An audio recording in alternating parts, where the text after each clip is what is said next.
देख रहे हैं कर्पूरी ज्योति लाइव। Okay sir, start.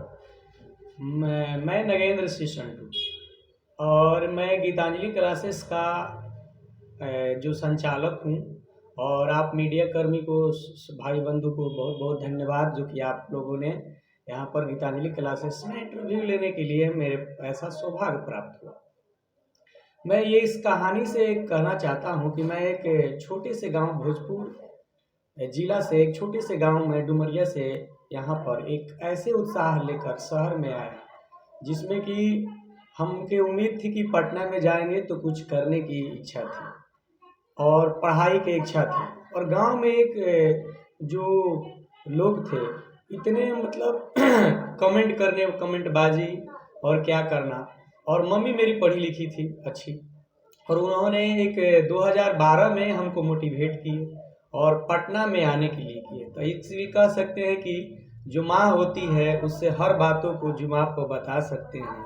माँ ही एक ऐसी होती है कि जो भी बात नहीं वो जुबान पर ही बता सकती है। और बात करें कि ये मैंने गीतांजलि क्लासेस की शुरुआत जो हुई वो 2015 में हमने इस कोचिंग को संभाला। और मैं ग्रेजुएशन में 2017 आया तो इसमें से इस्टेब्लिश करके मेरे खुद अपने अंडर में आ गया गीतांजलि क्लासेस। और मैंने गीतांजलि क्लासेस में इतना सींचा कि हमने 2017 से बच्चों को जब पढ़ाना किया तो पहला बच्चा जो था उसने अच्छा किया और हमने 2 बच्चे पर पढ़ाना स्टार्ट किया था, एक गर्दनी बाग, एक छोटे से रूम में। और ऐसी उम्मीद मिलती थी कि बच्चे को प्यार और दुलार इतना अच्छा मिला कि इसने करीब कहा जाए कि करीब 1 साल के अंदर मेरे पास 250 से 300 बच्चे हुए। और उसमें से बच्चे इतने मोटिवेट हुए कि करीब उसमें से 100 बच्चे में से 95 के करीब यानी अच्छे रैंक लाए और अच्छे जगह पर गए। उसमें से बहुत सारे बच्चों ने ऐसा रैंक एस्टैब्लिश किया कि हमको भी नाम किया। और एक गर्दनी बाग में कोई जानने वाला नहीं, एक छोटी सी क्लास आज 3-4 क्लास हो गया और एक बड़े हॉल की ज़रूरत पड़ रही है। उसमें भी बच्चे जो हैं उसमें भी एडजस्ट नहीं हो रहे हैं। इतना प्यार मिला। और एक लोग कहते थे कि एक गली में कोचिंग खोलोगे यार कैसे चलेगा। लेकिन हमको यही आशा था कि यानी जो चल रहा है उसके पाँव में जरूर छाला होंगे, जो चल रहा है उसके पाँव में जरूर छाला होंगे, बिना संघर्ष के चमक नहीं मिलता, जो जल रहा है तिल तिल उसी दिए में उजाला होगा। और इसी के कारण हमने ये उसी तिल तिल दिए के जलते हुए सहारे से मैंने स्टार्ट किया। और एक गर्दनी बाग में होने के बाद में बच्चे इतने आते थे यहाँ पर, रिक्शे और चालक संचालक छोटे छोटे घरों परिवारों से आते थे, तो मेरा हृदय परिवर्तन हुआ क्योंकि हमको भी कोई ना कोई एकदम सहारा किया है। और आज बात करें इस बहानाओं में कि मेरे बाबूजी का भी बहुत अच्छा रोल रहा है। कहा जाता है कि बाबू एक सूरज की चमक की तरह होते हैं। बाबूजी सूरज की तरह होते हैं।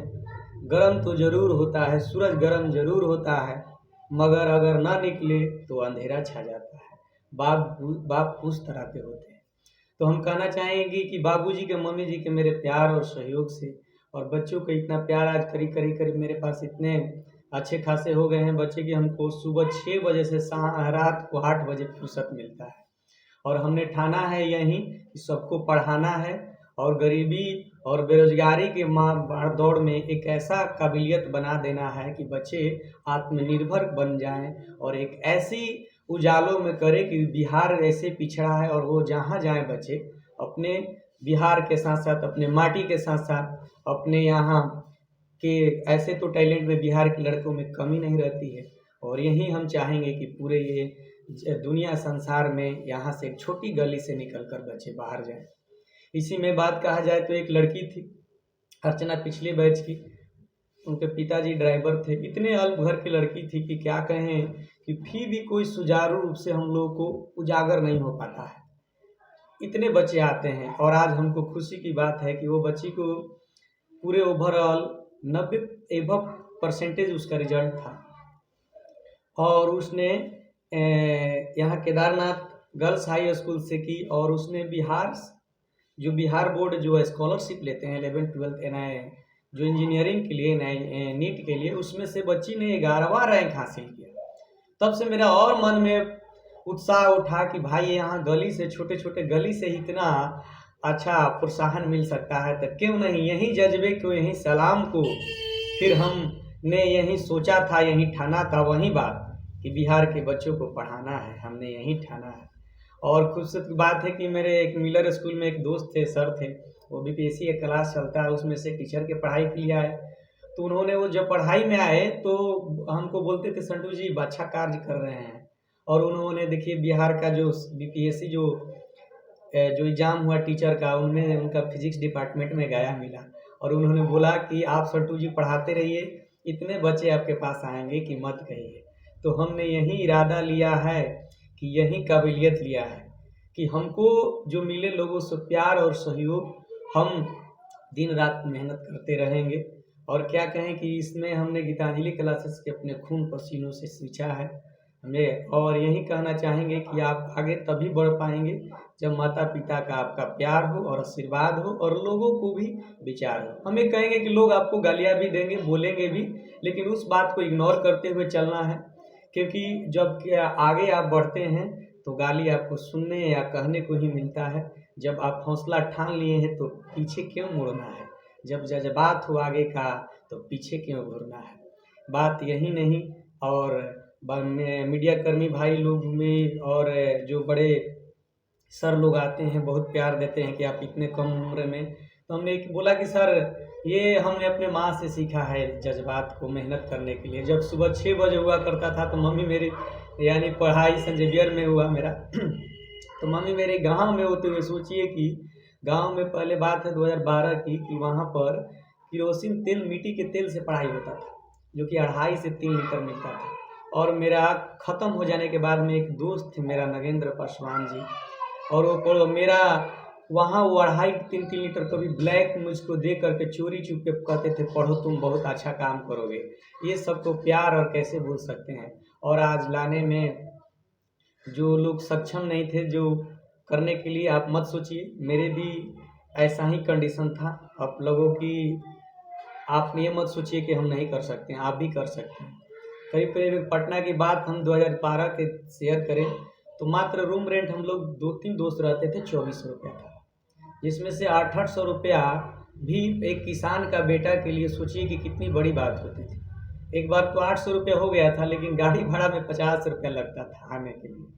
वो मेरी माँ जो थी, सोचिए किसानी था, सब ठीक था, लेकिन वो सोचिए गाँवों में कभी कभी किसान अपने फसल को न बेच कर पाकर कभी कभी इतने प्रॉब्लम में हो जाते हैं कि 50 रुपया भी उनके पास नहीं होता है, तराशना पड़ता है। इसीलिए हम कहते हैं कि किसान जो माता पिता भी होते हैं, हर बेटा को चाहते हैं कि एक आगे बढ़े और एक नवाब बने। और माता पिता ज़िंदगी में ऐसे है कि कभी आप लोग से निगराह है कि माता पिता को खुश रखिए, क्योंकि माता पिता आपको इतने ऊपर पहुंचा सकते हैं, आशीर्वाद दे सकते हैं कि आप कल्पना नहीं कर सकते। मैं एक गाँव में घूमे हुए लड़का को माता पिता ने यहाँ सींच के ला दिया। तो हम कह सकते हैं कि जो माएँ होती हैं, वो पिताएँ होते हैं, जो वो बहुत आपको हद तक काम करा सकते हैं। और आज मैंने जो गीतांजलि क्लासेस किया अपने माता पिता के आशीर्वाद से और बहुत सारे स्टूडेंट का प्यार से, अब एक बैच में तो बैठने की जगह नहीं मिलता। और ये गीतांजलि क्लासेस का जो स्थापना दिवस है 26 हम लोग यानी 20 जनवरी को वो ऐसे इसका स्थापना दिवस है, हम लोग साथ साथ इसका 26 जनवरी के साथ हम लोग अपने गणतंत्र दिवस के साथ इसको समाहित करके और हम लोग खुशनुमा बना लेते हैं देश के साथ जोड़ करके। और देश के एक भविष्य, और मैं हर टीचर लोग से कहेंगे कि जो देश के आप एक धरोहर हैं और समाज का एक निर्माता हैं। आप ऐसे हैं कि आपको एक दुनिया को दिखाना है यहाँ पर, और बिहार की धरती ही है, यहाँ पर टैलेंट की कोई कमी नहीं है। हम यही कहेंगे कि सपना जो है, जो मंजिल को मान लिया तो मान लिया, जो ठान लिया तो ठान लिया, और पीछे नहीं हटना है।